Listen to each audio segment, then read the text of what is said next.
وکرما ہمارے آپ کے نبی آقا مولا محمد رسول اللہ صلی اللہ تعالی علیہ وسلم ارشاد فرماتے ہیں، راوی اس کے بھی ابو ہریرہ رضی اللہ تعالی عنہ،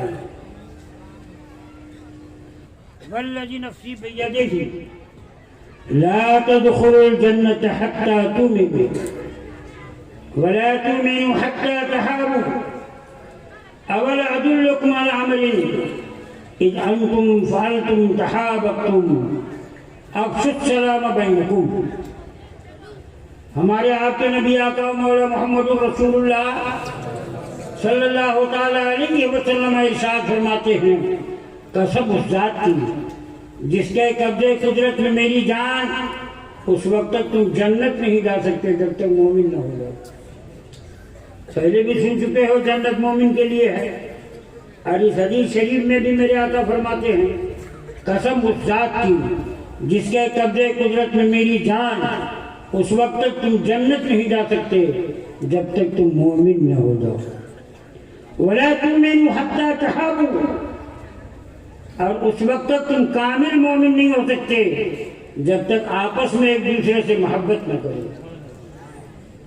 یہ ہے میرے مصطفیٰ کا پیغام، اسلام کا نظام۔ چاہتے ہو جہنم سے بچنے کے لیے، جنت کا حقدار بننے کے لیے، تو اپنے ایمان کو مکمل کرو، اور تکمیل ایمان کے لیے آپس میں ایک دوسرے سے محبت کرو۔ اے مسلمان، محبت ہو جائے گی تو محبت کرنے والا جس سے محبت کرے گا اس کی غیبت نہیں کرے گا، محبت کرنے والا جس سے محبت کرے گا اس کی چغلی نہیں کھائے گا، محبت کرنے والا جس سے محبت کرے گا اس کے گھر میں چوری نہیں کرے گا، محبت کرنے والا جس سے محبت کرے گا اس کے ماں بہن بہو بیٹی پر غلط نگاہ نہیں ڈالے گا، محبت کرنے والا جس سے محبت کرے گا اس کے خلاف کچہریوں میں جا کر جھوٹ نہیں بولے گا، محبت کرنے والا جس سے محبت کرے گا اپنے بھائی کے خلاف کچہریوں میں جا کر مقدمہ نہیں کرے گا۔ آج مسلمان اگر مقدمات سے اپنے آپ کو محبت کی بنیاد پر بچا لے تو کروڑوں روپیہ بچا سکتا ہے۔ کروڑوں روپیہ بچائے گا کہ نہیں بچائے گا؟ اس لیے بچائے گا کہ آج ہندوستان میں گورنمنٹ کے شمار میں 18,000 کئی ہزار مسلمان ہیں ہندوستان میں، زور سے بولو، انہی کی شمار کو مان لو تو اس 18,000 میں 1,000 ایسے ملیں گے جو اپنے بھائی کے خلاف کچہری میں مقدمہ کیا ہو۔ ملیں گے کہ نہیں ملیں گے؟ بولو آج تعداد میں ہے کم، اب مقدمہ کرنے میں زیادہ ہے، جبکہ تمہارے فیصلے کے لیے اللہ نے قرآن دیا ہے، مصطفیٰ جان رحمت نے اپنا فرمان دیا ہے، یا آقا کا فرمان اور خدا کا قرآن چھوڑ کر جن کچہریوں میں تم چکر لگاتے ہو، کروڑوں روپیہ تم برباد کر رہے ہو۔ 1 کروڑ اگر مدعی ہے، 1 ہی کروڑ مدعا مانگو، اور ایک پیشی میں فقط 1 روپیے کا خرچ مانگو، ایک آدمی کی طرف سے، تو مدعی کی طرف سے 1 روپیہ، مدعے کی طرف سے 1 روپیہ، تو محبت نہ ہونے کی بنیاد پر کتنا خرچ ہوا آپ کا روزانہ؟ 2 کروڑ۔ 30 دن کا مہینہ جوڑو، 5 دن چھٹی جوڑ لو، 25 دن کا حساب لگاؤ، تو یہ 25 دن میں محبت نہ ہونے کی بنیاد پر بھائی بھائی کے خلاف ہندوستان میں 50 کروڑ روپیہ برباد کر رہا ہے۔ ارے جہاں جن کچہریوں سے تمہیں انصاف ابھی تک نہیں ملا، خدا کا پاک گھر نہیں ملا، وہاں تمہیں بھائی کا انصاف کہاں سے ملے گا؟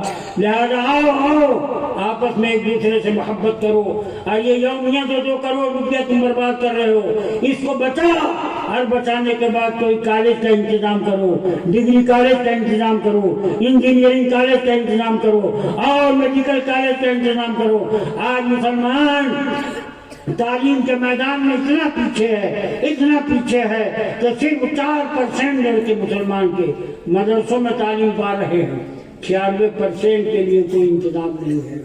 لہذا تم جاتے ہو دوسروں کے یہاں، آج مسلمان اس لائق ہے کہ ہر شہر میں وہ ڈگری کالج کر سکتا ہے، انجینئرنگ کالج کر سکتا ہے۔ اپنی دولت کو خرچ کرو اور تعلیم کو عام کر دو۔ آقا مولا محمد رسول اللہ صلی اللہ تعالی علیہ وسلم کے ارشاد کے مطابق اطلب العلم ولو کان بالسین، علم دین کا طلب کرو اگرچہ تمہیں دور دراز کا سفر کرنا پڑے۔ تو محبت ہوگی تو مقدمہ ہوگا، زور سے بولو۔ اور محبت ہوگی تو طلاق بھی نہیں ہوگی۔ محبت ہوگی تو میاں بیوی میں محبت ہوگی تو زور سے بولو۔ طلاق کب ہوتی ہے؟ ارے نہیں بھائی، جب دونوں میں سے کسی کے پاس محبت نہ ہو۔ اگر عورت کے دل میں محبت نہیں ہے تو وہ طلاق مانگتی ہے، اور کبھی کبھی غصے میں کہہ دیتی ہے کہ ایک کے ہو تو طلاق دے دو، اور جب مرد کے دل سے محبت ختم ہو جاتی ہے تو بے مانگے طلاق دیتا ہے۔ اور زیادہ تر طلاق عورت کے مانگنے سے ہوتی ہے، اور بدنام مرد ہوتا ہے۔ تو جس وقت وہ کہے کہ ایک کے ہو تو طلاق دو، اس وقت تم اپنی محبت کو ظاہر کرو اور کہو ایک ہی کہوں، اس لیے ایک بھی طلاق نہیں ہوگا۔ طلاق دینے کے لیے ہم نے شادی نہیں کی ہے۔ وہ کہے اصل کے ہو تو طلاق دو، تم کہو اصل کا ہوں تبھی طلاق نہیں ہوگا۔ یہ محبت جس کا اتنا بڑا انعام ہے، ہوگی تو مقدمات نہیں ہوں گے، محبت ہوگی تو میاں بیوی کے اندر طلاق نہیں ہوگا۔ میاں بیوی کا رشتہ بڑا نازک ہے، بولو نازک ہے کہ نہیں؟ اور آج دنیا والے کیا کہتے ہیں؟ اسلام نے طلاق کا قانون لے کر عورتوں پر ظلم کیا ہے۔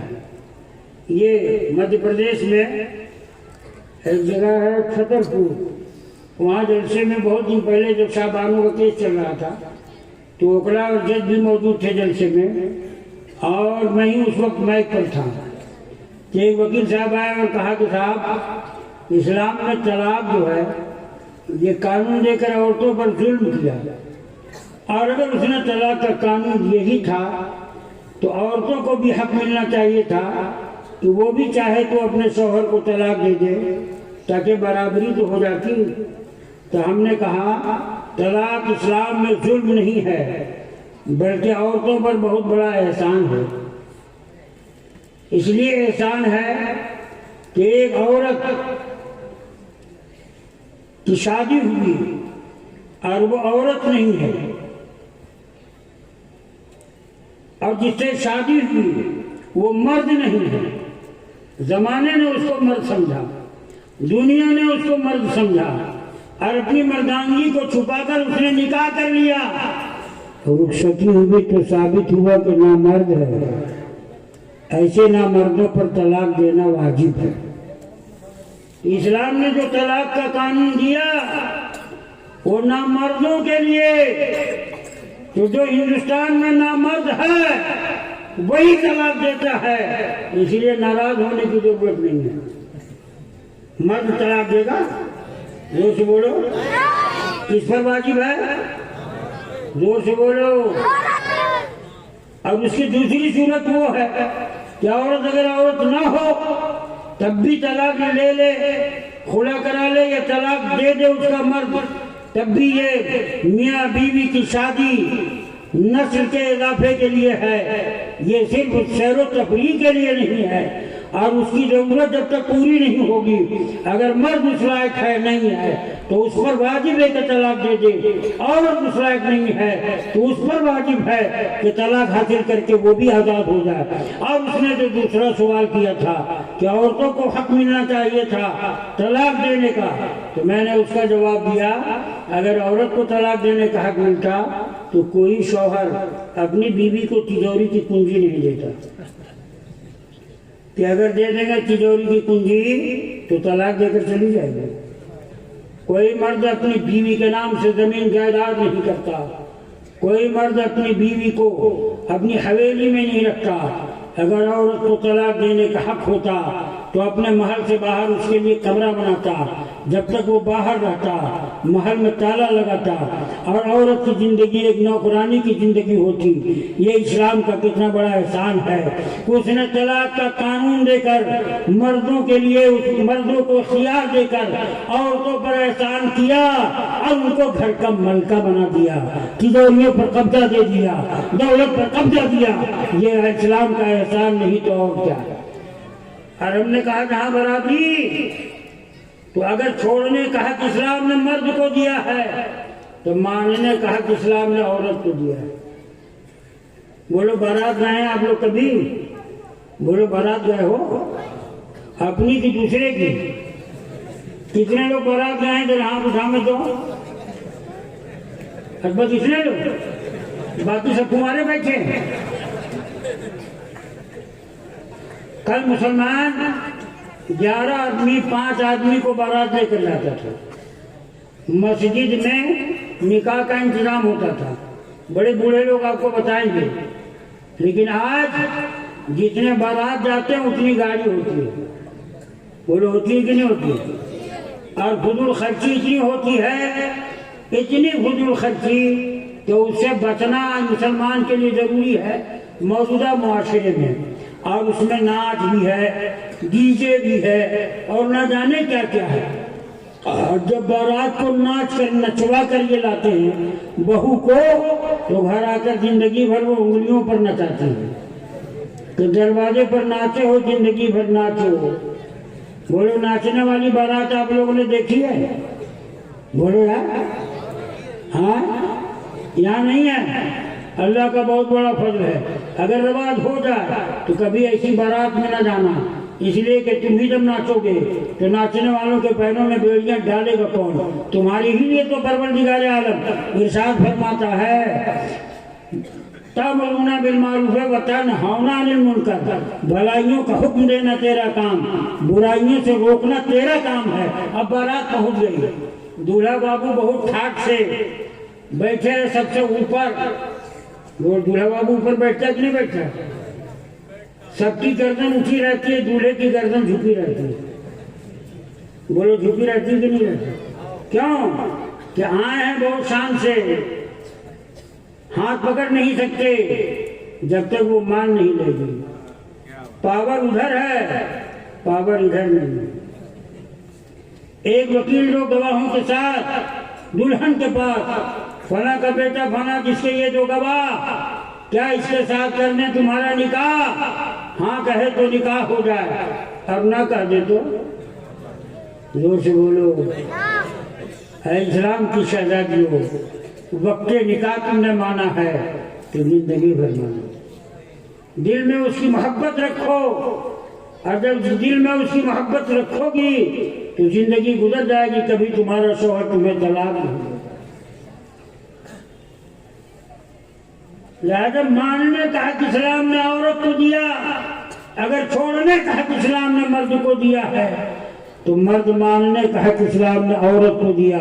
یہ برابری نہیں تو اور کیا ہے؟ محبت ہوگی، میاں بیوی میں طلاق نہیں ہوگی۔ ہمارے آپ کے نبی آقا و مولا محمد رسول اللہ صلی اللہ تعالی علیہ وسلم ارشاد فرماتے ہیں کہ یہ محبت جس کا اتنا بڑا انعام، یہ کیسے حاصل ہوگی؟ تو میرے آقا فرماتے ہیں علیہ السلام اولا ادلکم علی امر اذ انتم فعلتم تحاببتم، اے لوگوں میں تمہیں ایسی بات نہ بتا دوں جس کو تم کرو تو محبت ہو؟ گویا صحابہ نے عرض کیا بلا یا رسول اللہ، تو میرے آقا فرماتے ہیں افشوا السلام بینکم، آپس میں ایک دوسرے کو سلام کرو، آپس میں ایک دوسرے کو، زور سے بولو، سلام کرنے میں پیسہ لگتا ہے؟ زور سے بولو۔ سلام اللہ کے ناموں میں سے ایک نام ہے۔ جب صبح اٹھ کر عورت اپنے شوہر کو نماز کے لیے جگاوے اور کہا السلام علیکم، تو شوہر کہے گا وعلیکم السلام، عورت کہے گی اللہ میرے شوہر کو سلامت رکھ، میرے شوہر کی عزت و آبرو کو سلامت رکھ، تو مرد پر جواب دینا واجب ہوگا، وہ کہے گا اللہ میری بیوی کو سلامت رکھ، جب دونوں ایک دوسرے کو سلامتی کی دعا دیں گے، نہ عورت زندگی میں ناراض ہوگی، نہ مرد زندگی میں ناراض ہوگا، نہ عورت مانگے گی طلاق، نہ مرد مانگے گا طلاق۔ چاہتے ہو کہ آپس میں محبت ہو تو آپس میں ایک دوسرے کو کرو سلام۔ یہ سلام جس کا اتنا بڑا انعام، چھوٹے کو بھی کرو سلام، بڑے کو بھی کرو سلام۔ ادب یہی ہے کہ چھوٹا بڑے کو کرے سلام۔ چھوٹا جو سے بولو، بیوی شوہر کو سلام کرے، شاگرد استاذ کو، مرید پیر کو۔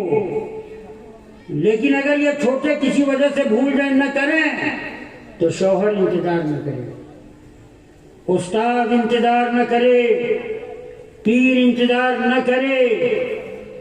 چھوٹا سلام کرے یہ ادب ہے، بڑا سلام کرے یہ نبی کی سنت ہے۔ اور جو اس سنت کو زندہ کرے گا اس دور میں، میرے آقا فرماتے ہیں اسے 100 شہیدوں کا ثواب ملے گا۔ لہذا اگر یہ گھر کے چھوٹے بیوی بچے آپ کو سلام نہ کریں تو کیا آپ انہیں سلام کر پاؤ گے؟ بولو یار، کتنے لوگ سلام کریں گے؟ ذرا ہاتھ اٹھا دو۔ چلو یہ کام یہ بھی ہو گیا۔ اب جب سب آپ سلام کرنے کے لیے تیار ہیں تو میں چاہتا ہوں کہ سلام سکھا دوں۔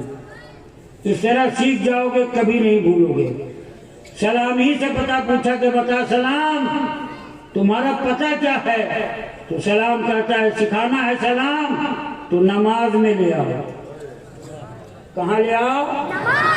جب یہ نماز میں آ جائیں گے جو کبھی کسی کو نہیں سلام کرتے، جب تک وہ نمازیوں کو سلام نہیں کر لیں گے نماز سے باہر نہ جائیں۔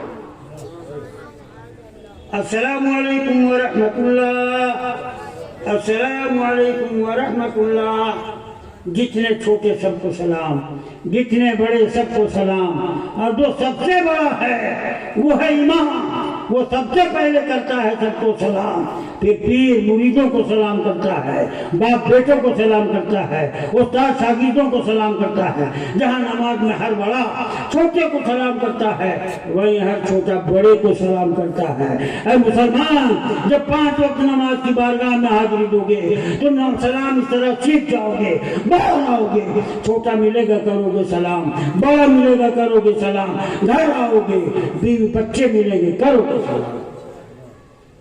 یہ ہے تمہارا سلام، یہ ہے اس کا انعام۔ آپس کے سلام کا جب اتنا بڑا انعام ہے، امتی امتی کو کرے سلام تو جنتی ہو جائے۔ بولو، امتی جب نبی کو سلام کرے گا تو جنت کا اعلیٰ مقام پائے گا کہ نہیں پائے گا؟ زور سے بولو۔